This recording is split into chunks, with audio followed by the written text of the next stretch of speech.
Summary आए या ना आए, 1-2 दिन में आर्मी चीफ की तैनाती का अमल मुकम्मल हो जाएगा। वफाकी वजीर दाखिला राना सनाउल्लाह है कि आर्मी चीफ की तैनाती के हवाले से समरी आए या ना आए, इनमें तैनाती का अमल मुकम्मल हो जाएगा, लेकिन समरी हर जाएगी। राना सनाउल्लाह ने कहा है कि इसी हफ्ते ही आर्मी चीफ की तैनाती का नोटिफिकेशन जारी हो जाएगा। इनका कहना था कि इमरान खान अपने 26 नंबर के जलसे से तैनाती पर असरअंदाज होना चाहते हैं, मगर आखिरी कोशिश भी ना एक नाम फाइल किया जाएगा जिस पर सियासी और अस्करी क़यादत का इत्तेफाक होगा। नवाज शरीफ के यूरोपीय ममालिक जाने और वापस न आने से मुतल्लिक सवाल पर राना सनाउल्लाह ने कहा है कि नवाज शरीफ ही अगले इंतखाबात में नून लीग की इंतखाबी मुहिम की करेंगे। इन्होंने कहा है कि शरीफ खानदान मुख्तलिफ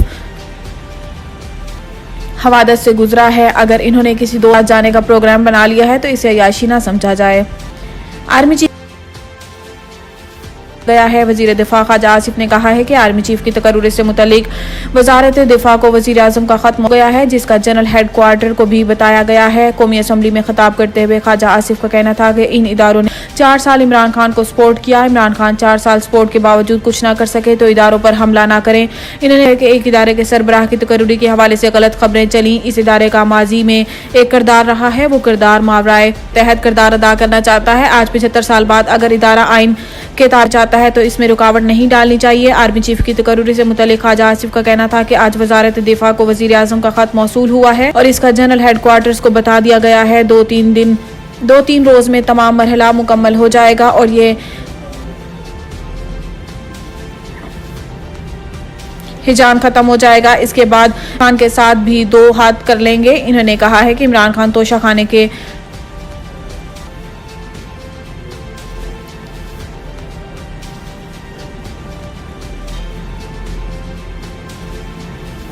था और फिर पैसे सरकार को इमरान खान को इक़्तिदार में लाने के लिए 15 साल प्लानिंग की गई।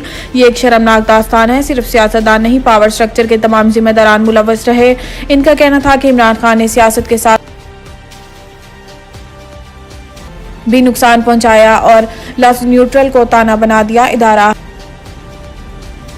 बरमला कह रहा है, ऐलान कर रहा है कि हमने खुद को न्यूट्रल कर लिया है। ख्वाजा आसिफ का कहना था कि चीफ की तकर्रुरी का नोटिफिकेशन 26 नवंबर तक आ जाएगा। पाक फौज के आला तरीन ओहदों पर का अमल आज से शुरू हो चुका है। तो रेफरेंस इमरान खान के खिलाफ सेशन कोर्ट में ट्रायल शुरू। तो शाखा रेफरेंस में चेयरमैन पाक तहरीक इंसाफ इमरान खान के खिलाफ फौजदारी कार्रवाई का रेफरेंस ट्रायल कोर्ट को मौसूल हो गया है। इमरान खान को आज के लिए नोटिस डाल रहे कि इलेक्शन कमीशन ने Toshakhana reference district and session जज को भिजवा। डिस्ट्रिक्ट इलेक्शन कमिश्नर का कहना है कि ट्रायल कोर्ट इमरान खान पर करप्ट प्रैक्टिस का ट्रायल करे। तोशाखाना रेफरेंस इलेक्शन सेक्शन 137, 170, 167 के तहत भिजवाया गया है। रेफरेंस में की गई है कि अदालत शिकायत मंजूर करके इमरान खान को सेक्शन 167 और 173 के तहत सजा दे। रेफरेंस में 3 जेल और जुर्माने की सजा दी है।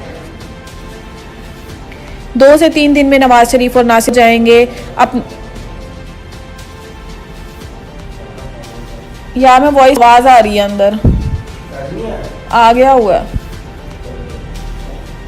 2 से 3 दिन में नवाज शरीफ और नासिर भट्ट गिरफ्तार हो जाएंगे। अपने इंटरव्यू में तस्नीम हैदर का कहना था कि नवाज शरीफ को रास्ते से हटने के लिए शूटर का इंतजाम करने की जिम्मेदारी दी। इमरान खान पर हमला कराने की हामी मैंने भर ली। इन्होंने कहा है कि नवाज शरीफ और नासिर भट्ट से मीटिंग्स के पुलिस ने कह दिया है कि मेरी गवाही ही काफ़ी होगी। इस मुल्क में शख्सी गवाही को तस्लीम किया जाता है। तस्नीम हैदर का कहना था कि नासिर मेरा नवाज शरीफ से गुजरात के डॉन के तौर पर कराया था।